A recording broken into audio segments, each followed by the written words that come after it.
Let's make history. Scientists are now working on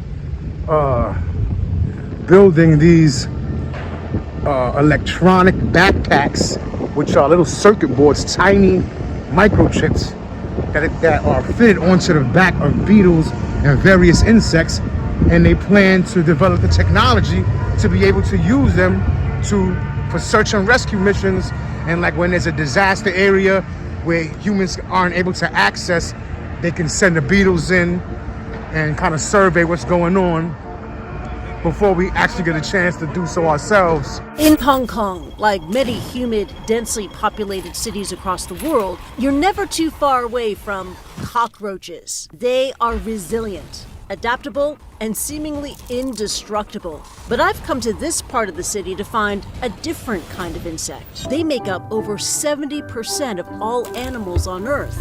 Jesus. And while they're few people's favorite house guests, beetles and roaches may one day be the difference between life and death for disaster victims. Brace yourselves.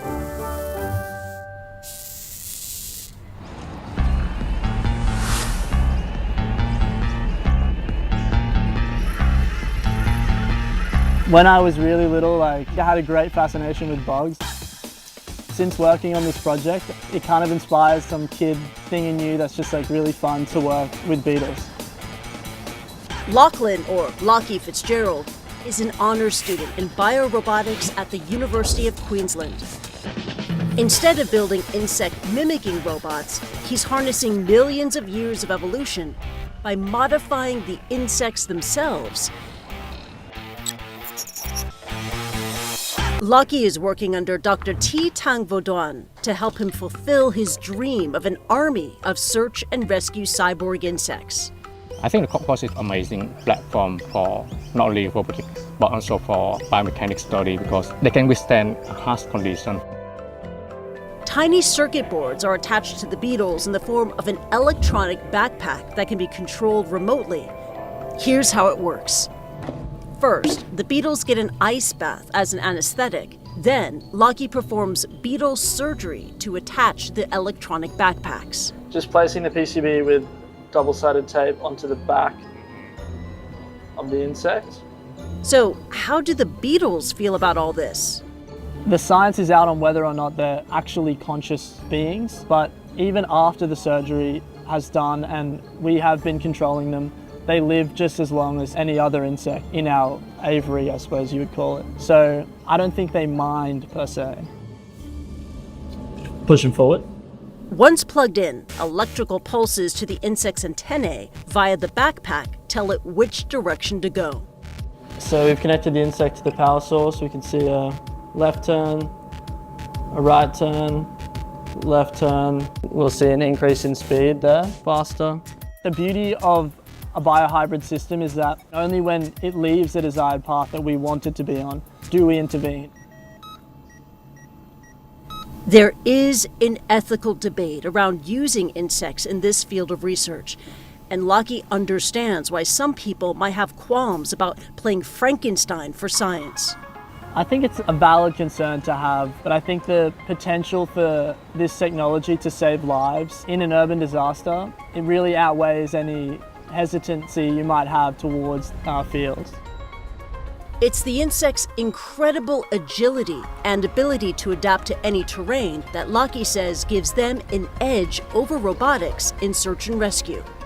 We see a future where, after an urban disaster, where humans can't safely access the disaster site, being able to send in a bunch of cyborg beetles to navigate the disaster zone quickly and efficiently, find the location of human survivors, and report their position for a more effective search.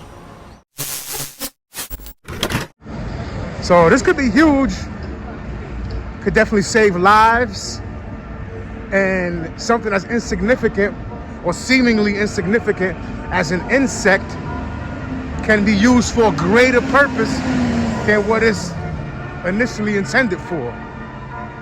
And in addition to this, we already know that that'll be the next wave in sustainable dining, I should say, because if you look at what it takes to run an animal farm or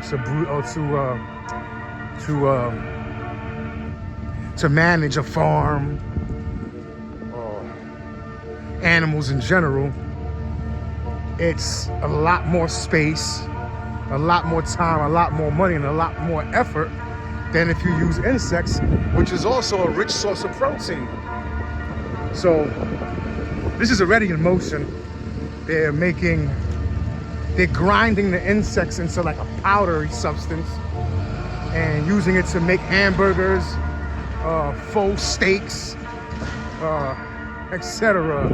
And people are grossed out by this.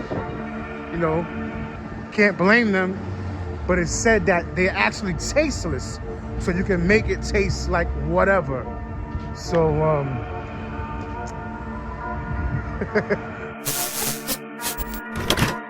leave your thoughts in the comments. Don't forget to hit that like button.